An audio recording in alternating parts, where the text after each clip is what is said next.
suivi la formation de chef de service et d'établissements sociaux et médico-sociaux entre mars 2019 et juin 2020, puisque le Covid a retardé la fin de la formation et la certification. Alors du coup, ça c'était une réflexion menée déjà avec mes responsables au niveau de l'ancien établissement dans lequel je travaillais. J'ai travaillé 12 ans en protection de l'enfance et il y avait une envie et un besoin aussi de pouvoir évoluer sur d'autres compétences, sur d'autres missions. Et c'est vraiment ça qui m'a décidé, avec le soutien de ma direction de l'époque, à m'inscrire à la formation. Alors, je viens de prendre des responsabilités là, depuis 5 mois de responsable d'établissement. Donc, en termes de projet professionnel, l'idée, c'est de pouvoir rester quand même quelques années sur ce poste-là, avec toujours l'idée de se former en continu. Voilà. Après, en termes de perspective sur le long terme, pour l'instant, j'apprends et j'ai encore beaucoup à apprendre sur ce nouveau poste de responsable. Alors, j'ai choisi la formation de l'Espace Santin pour 2 raisons. D'une part, puisque c'était sur une période courte et que moi, ça me convenait très bien, une formation courte et intensive en termes d'implication, ça me correspondait.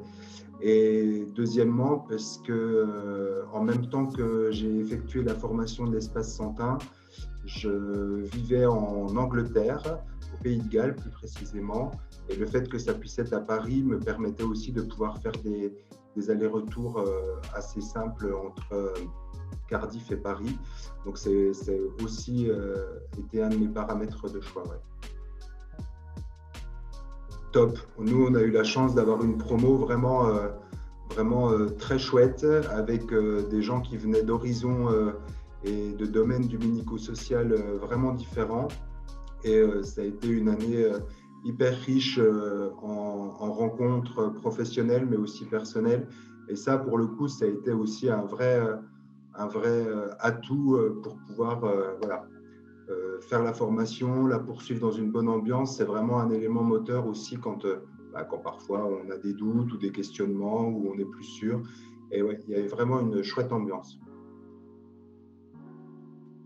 Alors moi, ce que j'ai apprécié, c'était qu'il pouvait y avoir des formateurs, alors déjà avec une expérience certaine, et qui venaient également d'horizons différents, avec des parcours très riches, et puis aussi l'intervention d'intervenants extérieurs qui pouvaient venir compléter aussi cette formation. Et en termes de témoignages et d'échanges, ça c'était vraiment qualitatif.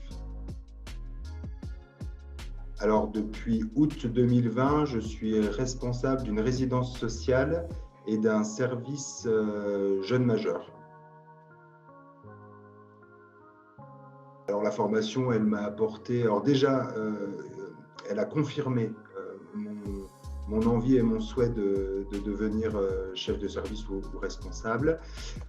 Elle m'a apporté des outils en termes de management, de la compréhension aussi au niveau des relations entre la direction et puis les équipes. Elle m'a apporté aussi des connaissances au niveau du budget, des éléments que je ne connaissais pas, et aussi en termes de méthodologie de projet.